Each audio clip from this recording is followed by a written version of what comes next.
हाय। सो इस wall of fame पे कुछ और भी IIM अहमदाबाद के फोटो आने वाले हैं। 6 लोगों का अभी तक कंफर्म हो चुका है, 4 लोग से मैंने बात कर ली है और काउंटिंग स्टिल ऑन है। If you want to join for the CAT 2023 batch 9905050159 पे आप कॉल करके या व्हाट्सएप करके पूछ सकते हो कि बैच कैसे ज्वाइन करना है, कैसे नहीं ज्वाइन करना है। बिकॉज मैंने प्रॉमिस किया है, जब तक मैं अपना बेस्ट नहीं दूंगा आपसे बेस्ट एक्सपेक्ट नहीं कर सकता हूं, और जब तक आप बेस्ट नहीं दोगे बेस्ट रिजल्ट तो नहीं आएगा। तो बेस्ट आउटकम ऑलवेज बेस्ट से ही स्टार्ट होता है, और ये स्टार्ट जनरली टीचर्स ही करते हैं, तभी आप रिजल्ट की तरफ आगे बढ़ते हो। एनीवे, सो ये जो स्मॉल वीडियो है, ये वीडियो मैं बना रहा हूं IIM Ahmedabad waiting list movement को।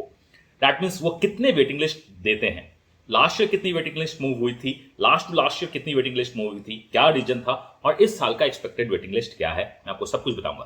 तो चलिए स्टार्ट करते हैं। वेटिंग लिस्ट कितनी लास्ट ईयर उन्होंने दी थी, और जनरली वो इतनी ही वेटिंग लिस्ट देते हैं। तो आपके स्क्रीन पे दिख रहा है batch 2022-24, that is last year का batch. Waiting list offered, that means waiting list में जो आए थे, क्या इसमें बफर लिस्ट होता है, बफर कॉल्स क्या है, मैं कभी बाद में बात करूंगा। तो जनरली IIM अहमदाबाद बफर्स को रिलीज नहीं करता है, क्योंकि अगर बफर मूव होगी तो वेटिंग लिस्ट कभी मूव होती। तो हम ये मान के चल रहे हैं कि इस बार ज्यादा बफर नहीं दिया होगा, या बहुत लिमिटेड बफर होगा, और मान के चलो बफर कॉल्स नहीं होगी। Anyway, so come to the point, आखिर इस स्क्रीन पे इस इमेज में आपके पास क्या है। तो जो कैटेगरी में वो डालते हैं, जनरल कोड 50 डाला था लास्ट ईयर, जनरली यही ट्रेंड होता है। EWS 10 था, NC-OBC 40 था, SC 40 था, ST 25 बंदे थे, एंड PWD में 13 बंदे थे जो वेटिंग लिस्ट में आते हैं। आप अपना वेटिंग लिस्ट कमेंट करके बता देना कि व्हाट्स योर कैटेगरी और आपका क्या वेटिंग लिस्ट है, तो I will give my best आपको गाइड करने में। तो ये तो हमारी हो गई वेटिंग लिस्ट मूवमेंट। अब मैं बताता हूं कि लास्ट ईयर वेटिंग लिस्ट कितनी कन्वर्ट हुई थी। सिंस मूवमेंट जो हमारा हुआ था वो जनरल का 10 था, 50 वाज द वेटिंग लिस्ट उन्होंने डाला था, जनरल का 10 मूवमेंट हुआ था। EWS का जो मूवमेंट हुआ था वो हुआ ही नहीं था, तो EWS में लास्ट ईयर कोई मूवमेंट नहीं हुई थी। NC-OBC में आउट ऑफ 40 21 मूवमेंट हुई थी। SC कैटेगरी में आउट ऑफ 40 30 मूवमेंट हुई थी, बहुत बड़ा चंक ऑफ मूवमेंट SC में हुआ था। ST में 25 में कोई भी मूवमेंट नहीं हुई थी, किसी ने भी नहीं छोड़ा था। PWD में आउट ऑफ 13 3 मूवमेंट हुई थी। ये बहुत इंपॉर्टेंट है, बहुत डेटा है। आप नेक्स्ट ईयर का, मतलब दैट मींस दिस ईयर का कुछ अप्रॉक्स इतना ही मान सकते हो। मैं आपको लास्ट ईयर का भी ट्रेंड बता दूं कि वो क्या है, बट उसे नहीं काउंट करना। वो क्यों इतना ज्यादा मूवमेंट हुआ था मैं वो भी बता दूंगा। तो जो 2021-23 में मूवमेंट हुई थी, वो मूवमेंट हुई थी आपकी 39। ओके, दैट मींस 39 मूवमेंट हुआ था। लास्ट ईयर 10 हुआ था, ये 39। EWS में 0 देन 3, OBC में 21, last to last year 27, last year 30, last to last year 23, ST में 0 लास्ट ईयर था, देन 4, एंड द PW में 3 and 4। Last to last year that is 21-23 में बहुत बड़ी मूवमेंट हुई थी, ड्यू टू ऑनलाइन कोर्स जिन लोग नहीं जाना चाह रहे थे, वो जा रहे थे कि जो डेफर कर देते हैं, कहीं और लेके चले जाते हैं।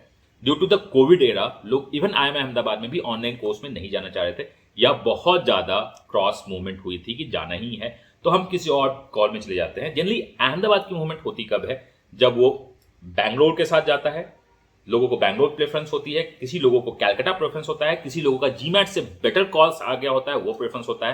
तो जनरली ये 3 रीजन होती हैं नॉर्मल मूवमेंट की। एक रीजन जो IIM अहमदाबाद का सबसे बड़ा मूवमेंट का रीजन रहा है, कभी कभी हो सकता है इस साल भी होगा, लास्ट ईयर भी था, वो कुछ बच्चों को, जनरली वो खासकर डाइवर्सिटी के बच्चे होते हैं, उन्हें ये लगता है कि IIM अहमदाबाद की कल्चर्स को अडॉप्ट नहीं कर पाएंगे, बहुत फाइट करनी होगी वहां पे, तो वो दूसरे कॉलेज में मूव कर जाते हैं जहां पे उन्हें फाइट आराम से करना होता है। उन्हें लगता है कि प्रोफाइल अहमदाबाद के लोगों का बहुत स्ट्रांग है, जो कि होता है, तो वहां पे फाइट थोड़ी सी मुश्किल होगी, तो हम उस कॉलेज में चले जाते हैं जहां पे फाइट ईजी होगी। तो मैंने आपको पूरा लिस्ट दिया, कितने वेट लिस्ट वो देते हैं, लास्ट ईयर कितनी मूव हुई थी, लास्ट टू लास्ट ईयर कितनी मूव हुई थी। लेकिन लास्ट टू लास्ट ईयर को आप एज अ कोविड सिचुएशन देख के इग्नोर करोगे। इस बार की जो मूवमेंट है, मुझे लगता है रफली जो लास्ट ईयर का मूवमेंट था जनरली 10 था, इस बार भी 8 to 13 मूवमेंट हो सकती है। EWS में 1-2 मूवमेंट तो होनी चाहिए। NC-OBC लास्ट ईयर 21 था, इस बार भी 18 to ±3 मान लो इतनी मूवमेंट होगी। SC में 30 मूवमेंट लास्ट ईयर हुई थी, मुझे इस बार लगता है कि SC में 25 से 26 मूवमेंट होनी चाहिए। ST अनडाउटेड होता है, तो मैं इसमें कमेंट नहीं करूंगा, 0 था, हो सकता है 0 भी हो या 1-2 मूवमेंट हो। PWD जनरली 3 मूवमेंट ही होती है, 3 to 4 मूवमेंट, उतनी ही मूवमेंट इसमें होनी चाहिए। तो मैं दे रहा हूं अपना बेस्ट। कोई भी डाउट हो तो आप कमेंट करके बताओ कि आप क्या मुझसे जानना चाहते हो। मेरे सारे सोशल हैंडल का लिंक डिस्क्रिप्शन में दिया हुआ है। आई वुड जस्ट से कि आप मुझे लिंक्डइन पे अगर फॉलो करके क्वेश्चन पूछो तो ज्यादा बेटर होगा, और लिंक्डइन ऑफिशियल प्रोफाइल आपके पास होनी चाहिए। मिलता हूं नेक्स्ट वीडियो में। कोई भी डाउट हो तो बताना। मैंने प्रॉमिस किया अपना बेस्ट देने का हर एक स्टेज में, चाहे कैट प्रिपरेशन हो या कैट के बाद आपका इंटरव्यू प्रिपरेशन हो या उसकी इन्फॉर्मेशन हो या कैट के पहले इन्फॉर्मेशन हो, मैं देता रहूंगा इसी चैनल पे। आप चैनल पे बने रहना, अपना बेस्ट देना। मिलता हूं नेक्स्ट वीडियो में। Till that, God bless you, happy learning and bye bye.